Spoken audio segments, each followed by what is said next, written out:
Saya sendiri orangnya nggak gampang terpengaruh mas sama netizen. Soalnya bagi saya netizen itu maha benar.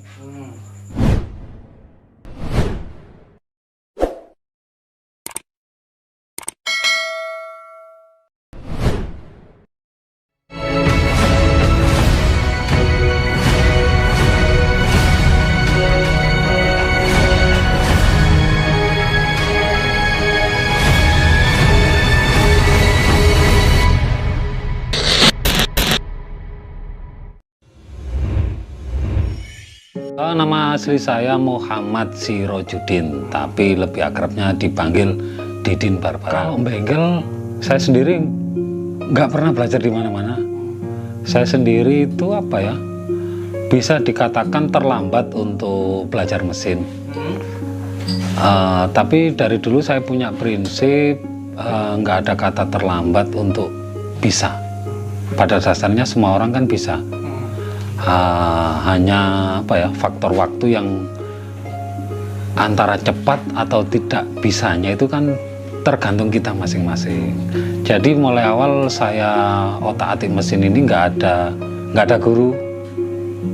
Ya, nggak pernah ikut bengkel 1 atau 2, nggak pernah. Saya sendiri apa ya,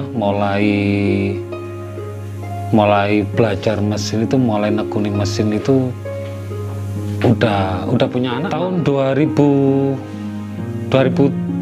berapa ya, 2009. Otak-atik motor sendiri pada waktu itu ya. Motor Honda GL tahun 2001 untuk herek. Dulu itu untuk herek. Iya, untuk herek. Di jalanan itu mas, kayak apa ya, setting-settingan gitu. Kalau bahasa Sidoarjo itu ongkean. Betul ya. Herek itu apa ya, salah satu nguji adrenalin kalau menurut saya. Kalau Barbara berdiri, kami pakai nama Barbara Speed itu mulai tahun 2013. 2013? Iya. Sebelumnya kami pakai nama apa dulu, RRS Rembes gitu, Rembes Racing Speed dulu itu. Sebetulnya inspirasi nama Barbara sendiri itu bukan dari saya sendiri, dari salah satu pit crew yang namanya Anto. Lebih kenalnya di bengkel ini namanya Bonong. Dulu itu apa ya, dia spontan bilang dikasih nama Barbara Speed aja gitu.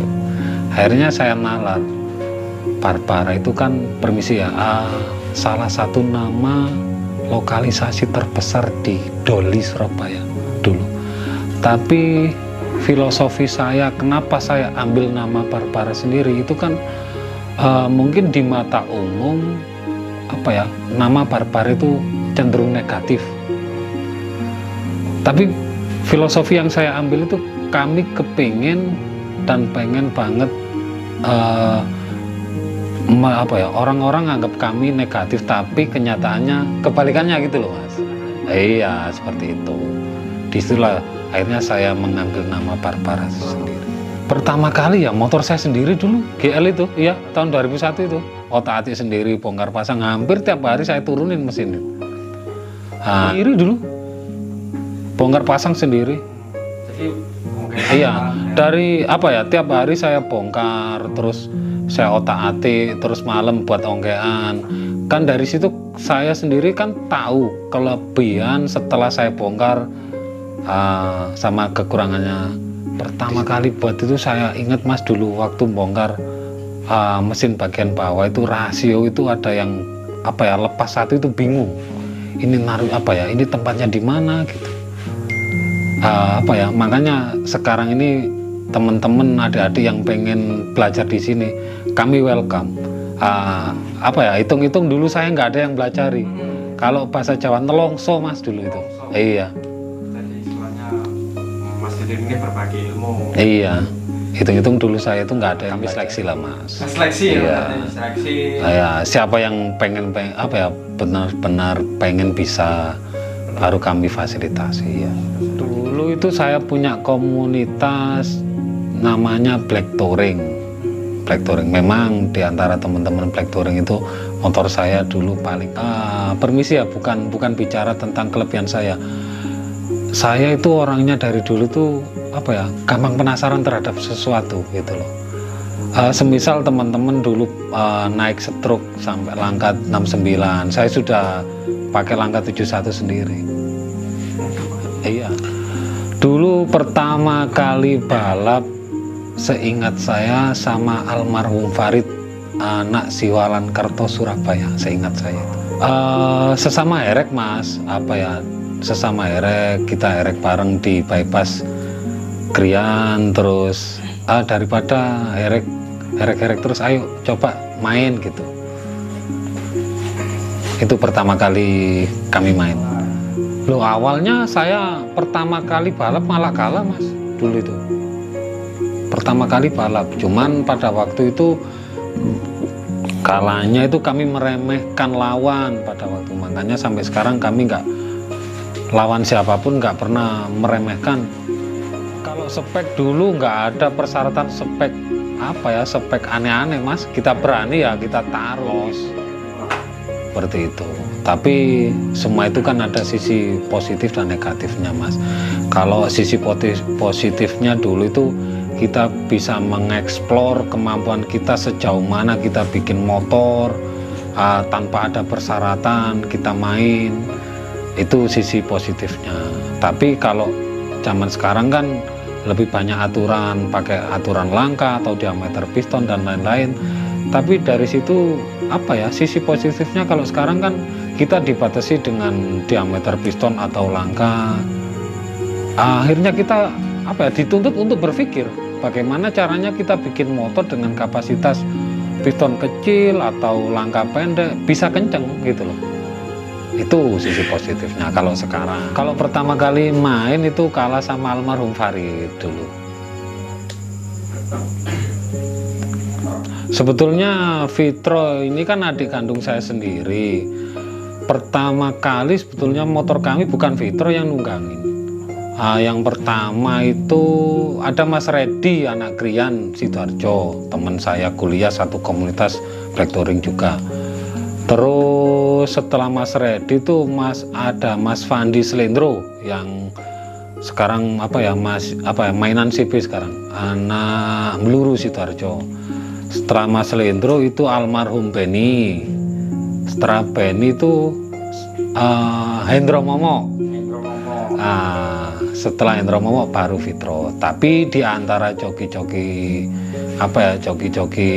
pendahulunya memang bukannya saya mengistimewakan adik kandung saya sendiri, tapi Fitro sendiri itu menurut saya itu IQ-nya kuat. Semisal saya bikin motor bawahnya itu kerasnya nggak ukuran, mungkin Fitro satu kali nggak bisa setet, 2 kali pasti bisa. Di situ kemudian Fitro itu selalu mudah untuk menaiki motor, walaupun karakternya itu motornya seperti itu. Jadi Mas Fitro ini gampang lah menaiki motor. Iya, keunggulannya di IQ-nya dia, gampang adaptasi seperti itu. Terus kenapa Fitro kok sampai vakum gitu, kenapa?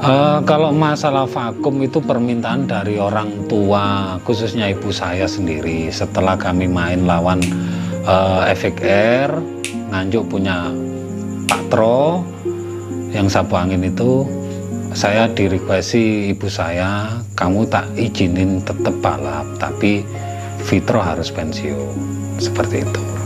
Jadi antara dipilih salah satu. Iya, seperti itu. Aslinya balap, tapi Mas Fitronya Harus pensiun. Iya. Kurang lebih mulai dari dulu sampai sekarang itu sudah bertanding berapa kali? Kalau bertanding berapa kali saya nggak ngitung mas, nggak ngitung dalam artian sering lah. Dulu saya main itu 1 minggu bisa 2-3 kali. Iya, iya. Kalau sekarang kita sulit, kita cari teman sparring itu sulit. Apalagi dengan aturan balap yang sekarang, balap liar sekarang kan aturannya aneh-aneh. Enggak ya semisal kalau dulu kan kita berani kita gas mas. Kalau sekarang kan kalau persyaratan beda dikit nggak mau. Ya seperti itulah saya bilang aneh itu seperti itu. Iya, semisal gini aja, zaman sekarang ini kalau musim balap sekarang ini, walaupun kami persyaratan kami samakan dengan yang lain, misalnya semacam piston atau langkahnya sama, kita itu tetap sulit lah. Iya. Kenapa? Kalau yang umum sekarang itu langkah antara 74 sampai 71, diameter piston antara 70 sampai 72 sekarang. Yang lagi tren. Kalau pakai joki kita masih audisi Mas, siapa-siapa. Soalnya nggak semua joki bisa naikin motor kami. Tapi saya saya ini orangnya simple Mas. Saya ini menghargai regenerasi, nggak menutup kemungkinan muncul fitro-fitro yang baru seperti itu. Nggak harus Mazda. Memang sekarang lebih sering Mazda. Jadi sekarang kayak Mazda. Iya, tapi kami tetap ngasih peluang sama adik-adik bibit-bibit baru untuk mengeksplor kemampuannya. Itu masih tahap seleksi. Kalau Mbak Santi sendiri mungkin sekarang di negara kita lagi ada wabah, di arena resmi kan nggak diperbolehkan. Mungkin dia nggak ada tunggangan, dia pengen nyoba-nyoba, ya kami perbolehkan lah Mas, namanya nyoba. Saya sendiri orangnya nggak gampang terpengaruh Mas sama netizen. Soalnya bagi saya netizen itu maha benar. Netizen bilang kapan Mbak Revan sama Brontong, kapan main sama ini. Kalau saya sendiri nggak gampang terpengaruh seperti itu. Kalau untuk sekarang sih saya sebagai warga Indonesia yang baik menghormati betul negara ini lagi ada wabah, lagi ada musibah. Insya Allah belumlah untuk dekat-dekat ini.